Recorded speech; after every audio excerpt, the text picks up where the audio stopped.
ओम गणेश, हर हर महादेव, जय सिया राम। जैसे मैंने अभी एक वीडियो में आपको बताया था कि भगवान ने स्वयं पुरुष सूक्तम के विषय में क्या कहा है। बहुत ही अद्भुत महात्म्य है। लेकिन मैं एक स्पष्टता अवश्य करूंगा कि पुरुष सूक्तम वह संपूर्ण सूक्तम यजुर्वेद में दिया हुआ है।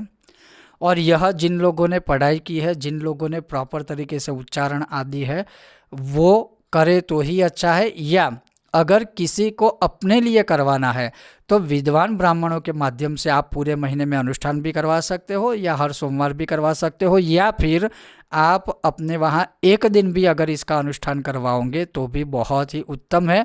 पुरुष सूक्तम अष्टाध्यायी रुद्री का दूसरा जो है अध्याय है, उनके प्रथम जो 16 मंत्र है उसको पुरुष सूक्तम कहा जाता है, और उसके बाद के जो बाकी 6 या 7 मंत्र है उसको विष्णु सूक्तम कहा जाता है। और कुछ लोग पूरे मतलब दूसरे अध्याय को पुरुष सूक्तम कहते हैं, लेकिन 16 मूल है। तो ये स्पष्टता कर दूं।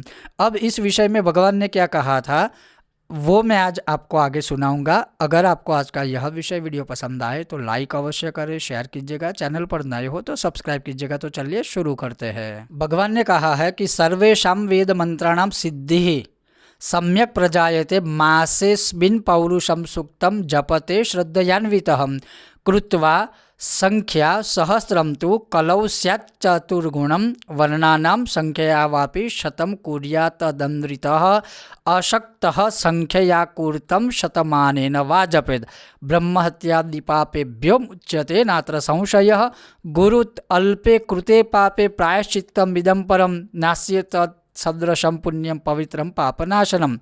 और ये बहुत ही अद्भुत है। विना पौरुष जाप्ये न, अर्थात पुरुष सूक्त के बिना क्या है, तो अब पूरा श्रवण कीजिए।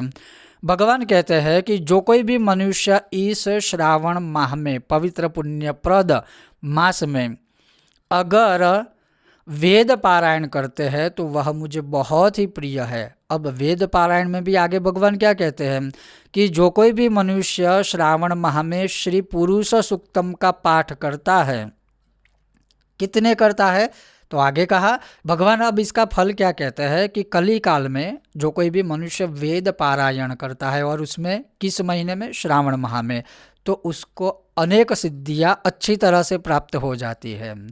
उसमें भी जो इस महीने में अर्थात तो श्रावण माह में श्रद्धा से आलस युक्त नहीं, लेकिन आलस मुक्त होकर के, आलस रहित होकर के पुरुष सूक्तम का पाठ करता है। लेकिन कितने पाठ करता है? 1,000। आगे भगवान कहते हैं कि कली काल है तो 4 गुना 4,000। वैसे 1,000 भी अगर हम गिने तो कोई दिक्कत नहीं है। क्यों नहीं है तो वो भी आगे श्रवण करे कि कोई भी मनुष्य आलस्य त्याग करके 1,000 और चतुर्गुणी कृत्वा अर्थात 4,000 कलयुग के अनुसार पाठ करता है तो वह ब्रह्म हत्या आदि में से छुटकारा तत्काल ही प्राप्त कर लेता है, इसमें संशय नहीं है। अब आगे क्या कहते हैं कि यह उत्तम प्रायश्चित गुरु शैया पर पाप करने का है। अर्थात गुरु शैया के ऊपर, गुरु जहाँ बैठते हैं वहाँ बैठना भी पाप है। गुरु शैया जहाँ शयन करते हैं वहाँ अगर हम बैठते हैं तो वो भी बहुत बड़ा पाप है। उसमें से मनुष्य मुक्त होता है अगर पुरुष सूक्तम का पाठ करता है तो। भगवान आगे ये भी कहते हैं कि अगर सहस्त्र पाठ ना हो तो शत पाठ 100 पाठ भी करेगा तब भी उसको बहुत ही महान पुण्य फल की प्राप्ति हो सकती है।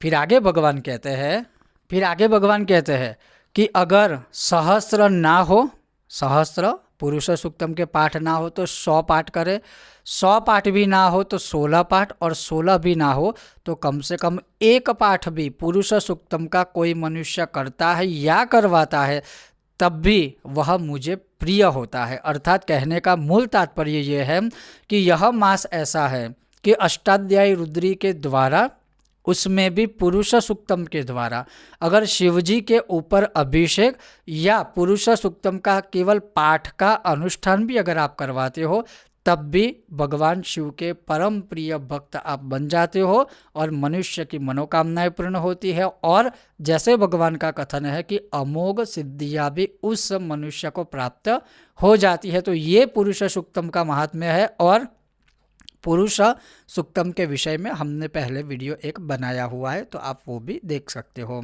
ये था हमारा आज का विषय और वीडियो। अगर आपको यह विषय वीडियो पसंद आया हो तो लाइक करें, शेयर करें, चैनल पर नए हो तो सब्सक्राइब कीजिएगा। बहुत जल्द मिलते हैं नए विषय वीडियो के साथ, तब तक आप देखते रहिए कर्मकांड बाय आनंद पाठक मेरे साथ। ओम गणेश, हर हर महादेव, जय सिया राम।